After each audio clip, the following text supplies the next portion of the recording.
wherever. Welcome to another episode of Coffee and Bong Hits with Jesse. I'm Jesse. And let me tell you something real quick.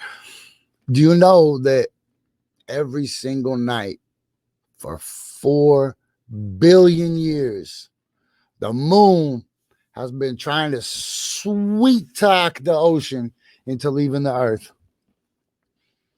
Like Bluto did to olive oil right under Popeye's nose. The earth is sitting here cradling the ocean, and the moon creeps up every night and goes, "Hey, how about tonight? You think maybe tonight you want to go with me?"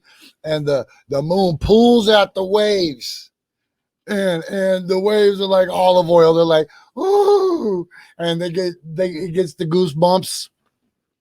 And then the earth is like Popeye, he's not really paying attention because after 4 billion years, you kind of maybe take your sweetie for granted, right? So Popeye is doing some other stuff, playing pinball or whatever, swabbing a deck, teaching a parrot to pickpocket, whatever Popeye does in his spare time. I never really looked beyond, his immediate role in the cartoon. Like, what is he doing when he's on screen? I don't know. Not the point. The point is, then Popeye's like, God damn it. And he goes and he works it out and he gets his girl back and Bluto leaves for another episode. And then he comes back again and pulls at him and flirts. And, it's like that. It's like that Boogie Monster song, the mark of the beast, the mark of the beast.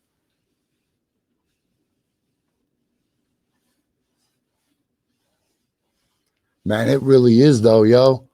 Like social media will pull my credentials if I played that song, but I encourage all of you to find a way to play that Boogie Monsters stuff right now in your life.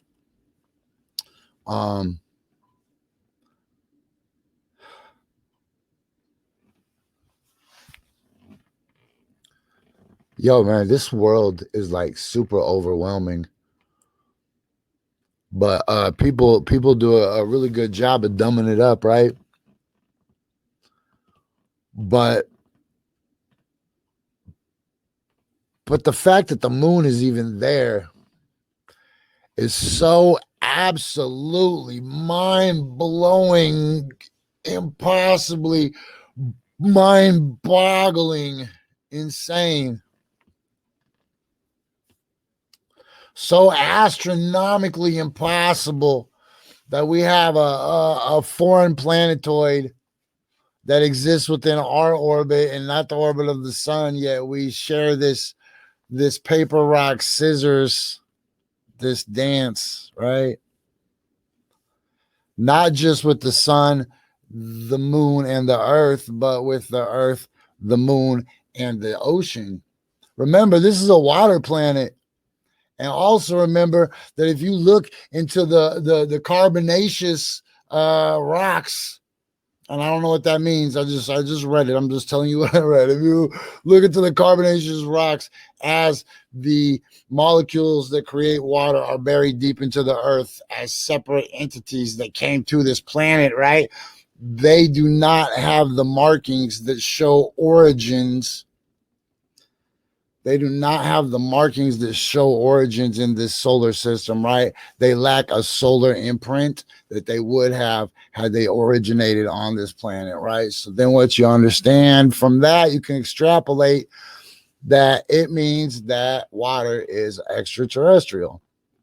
And people are like, well, where'd the water come from? Then they want to say, Jesse, the moon was created by a collision.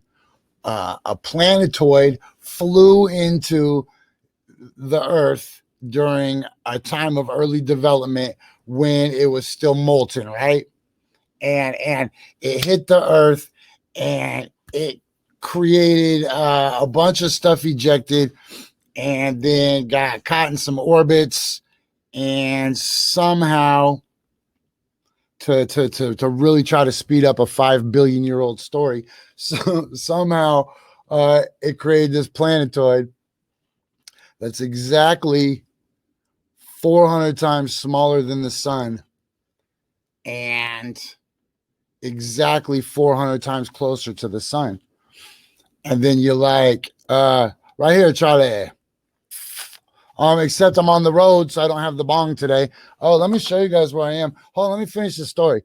So then you think about water real quick, and you're like, okay, well, if water came from outside the galaxy, what extreme luck, right? So what science and accepted scientific consensus, which I reject every time I'm reminded of, when the fancy dudes with the powdered wigs and the buckle shoes laughed at the explorers who wanted to suggest that maybe there was civilization and intelligent people living in the Americas, right? And they were like, take away his funding, right? So I don't seek outside validation for the things that resonate true in my life, but you can either take that or leave that. And I'm going to tell you that to tell you this, which is that would mean that a runaway planet piloted by an extraterrestrial, intelligent, symbiotic being known as water landed on this planet.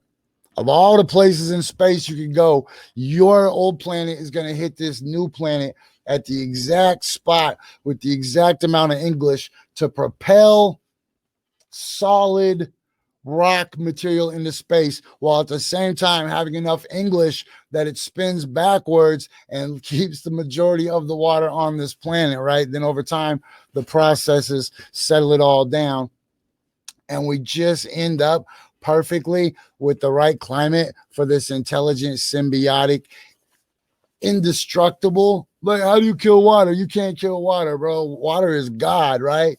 So then all of a sudden, suddenly, right, trying to scale down like 3 billion years or of evolution or whatever, we split the zygote or whatever. We rise from the primordial ooze as single-celled organisms, and then we develop over time, and we grow legs, and we climb up out the pond, and then down the road we're humans, right? So the water gave us life, and then now what are we made out of, right? Our body has high percentage of water as the actual building blocks of it, right? Our bodies contain water for everything. It lives in our heart. It lives in our brains.